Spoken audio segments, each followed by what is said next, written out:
ஒரு மாதத்துக்கு மேலாக நீடித்து வரும் மத்திய கிழக்கு போருக்கு ஒரு நிரந்தர முற்றுப்புள்ளி வைக்கும் நோக்கில் பாகிஸ்தானின் நேரடி தலையீட்டுடன் கடந்த வார இறுதியில் இஸ்லாமாபாத்தில் உயர்மட்ட பேச்சுவார்த்தைகள் நடைபெற்றன. பல சுற்றுகளாக 21 மணி நேரம் நீடித்து ஈரான் அமெரிக்க அமைதி பேச்சுவார்த்தைகள் தீர்மானம் எட்டப்படாமல் முடிவடைந்தன. பேச்சுவார்த்தை தோல்வியடைந்ததை அடுத்து அமெரிக்க ஜனாதிபதி டொனால்டு டிரம்ப் ஹோர்முஸ் நீரிணை வழியாக செல்லும் அனைத்து கப்பல் போக்குவரத்தையும் நிறுத்த முடிவு செய்தார். ஜனாதிபதி டிரம்ப் ட்ரூத் வலைத்தளத்தில் இவ்வாறு பதிவிட்டிருந்தார். மேற்கோள் ஆரம்பம். உடனடியாக அமுலுக்கு வரும் வகையில் உலகின் தலை சிறந்த கடற்படையான அமெரிக்க கடற்படை ஹோர்முஸ் நீரிணைக்குள் நுழையும் அல்லது வெளியேறும் அனைத்து வகையான கப்பல்களும் தடுத்து நிறுத்தும். ஒரு கட்டத்தில் ஹோர்முஸ் நீரிணைக்குள் அனைவரும் நுழையவும் வெளியேறவும் நாங்கள் அனுமதிப்போம் என தீர்மானம் எடுப்போம். ஆனால் இப்போது ஈரான் அதை அனுமதிக்காது. ஹோர்முஸ் நீரிணை வழியாக செல்லும் கப்பல்களிடமிருந்து ஈரான் கப்பம் கேட்பதை உலக தலைவர்களால் அனுமதிக்க முடியாது. குறிப்பாக அமெரிக்கா அவ்வாறு கப்பம் செலுத்தும் கப்பல்களை இடைமறிக்குமாறு நான் எனது கடற்படைக்கு ஆலோசனை வழங்கியுள்ளேன். ஹோர்முஸ் நீரிணை பகுதியில் உள்ள குண்டுகளை நாங்கள் அழிக்க நடவடிக்கை எடுத்துள்ளோம். ஈரான் சட்டவிரோதமாக கப்பம் பெறுவதை அனுமதிக்க முடியாது. மேற்கோள் நிறைவு. இந்த சூழ்நிலையில் ஹோர்முஸ் நீரிணையை சூழவுள்ள பகுதியில் அமெரிக்க போர்க்கப்பல்கள் சஞ்சரிப்பதாக சர்வதேச ஊடகங்கள் செய்தி வெளியிட்டுள்ளன. இந்த கப்பல்களுக்கு ஈரான் ராணுவமும் எச்சரிக்கை விடுத்தது. US Navy warship 121. This is Sepah Navy station. You must alter course and go back to the Indian Ocean immediately. If you don't obey my order, you will be targeted. Out. இதற்கு பதிலளித்த அமெரிக்க போர்க்கப்பல்கள். This is Coalition Warship 121, engaged in transit passage in accordance with international law. No challenge is attended to you.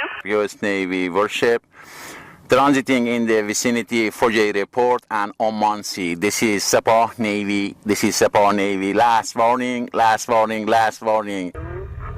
If you see any warship in your vicinity, keep a distance more than 10 miles from them because I'm ready to open fire on them without any warning. Hormuz நீரிணைக்குள் நுழையும் எந்த ஒரு கப்பலும் போர் நிறுத்தத்தை மீறியதாக கருதப்படும் என்றும் கடுமையான பதிலடி கொடுக்கப்படும் எனவும் ஈரான் சுட்டிக்காட்டியுள்ளது. ஹோர்முஸ் நீரிணையை ஈரான் தொடர்ந்தும் தன் கட்டுப்பாட்டில் வைத்திருக்கும் என ஈரானிய ஆயுதப்படைகள் கடுமையாக எச்சரிக்கை விடுத்துள்ளன.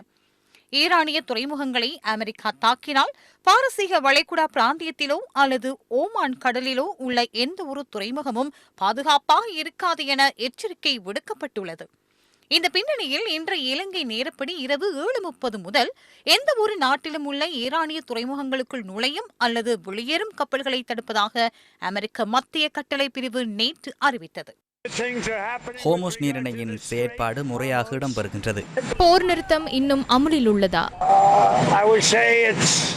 அது மிகவும் சிறப்பாக முன்னெடுக்கப்படுகின்றது. ஏனைய அனைத்து நாடுகளும் எங்களுக்கு ஆதரவு அளிக்கின்றன. ஈரான் எரிபொருளை விற்க வேண்டியதில்லை. பல நாடுகள் எங்கள் நாட்டிற்கு வருகின்றன. அவர்கள் எரிபொருள் நிரப்பிவிட்டு திரும்பி செல்கின்றார்கள். அவர்கள் ஹோர்முஸ் வழியாக செல்ல வேண்டியதில்லை. ஈரான் மிகவும் மோசமான நிலையில் இருப்பதாக நான் நினைக்கின்றேன். அவர்கள் உதவியற்ற நிலையில் உள்ளனர். நாங்கள் 21 மணித்தியாலங்களாக பேச்சுவார்த்தை நடத்தியும் அது பயனில்லை. ஹோர்முஸ் பிராந்தியத்தில் நிலவும் பதற்றத்தால் உலக சந்தையில் மசகு எண்ணெய் விலை மீண்டும் $100 தாண்டியது. பிரெண்ட் மசகு எண்ணெய் விலை 7.95 வீதத்தால் அதிகரித்து இன்று பிற்பகல் ஒரு பீப்பாய் மசகு எண்ணெய் $102.77 பதிவாகியிருந்தது.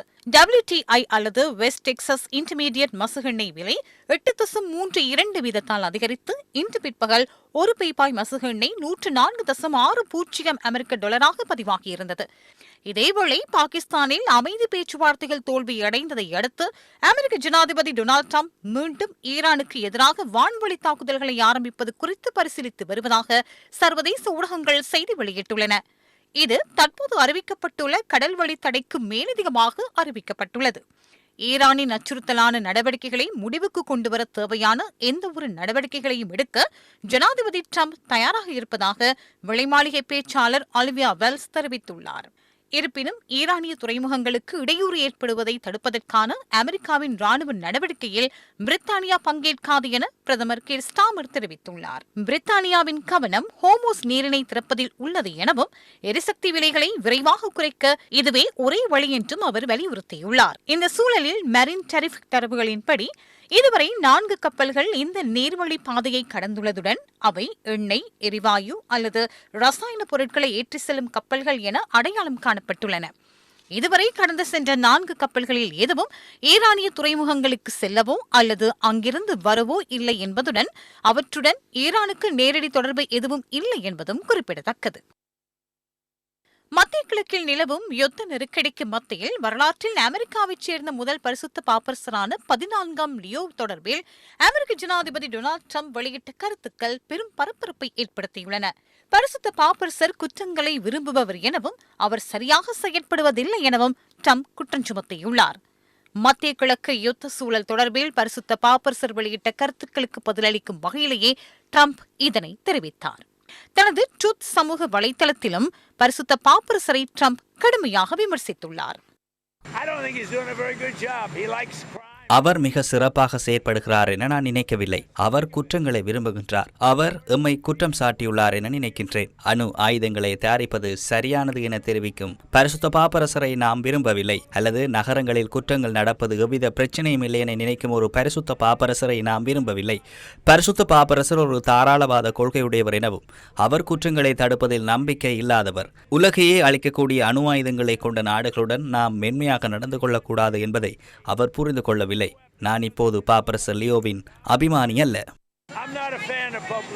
இதேவேளை அமெரிக்க ஜனாதிபதி டொனால்டு டிரம்ப் தன்னை இயேசு கிறிஸ்துவாக சித்தரிக்கும் வகையில் உருவாக்கப்பட்ட AI நிலப்படம் ஒன்றை தனது ட்ரூத் சமூக வலைதளத்தில் பகிர்ந்துள்ளார். இதனை பலரும் விமர்சித்து வருகின்றனர்.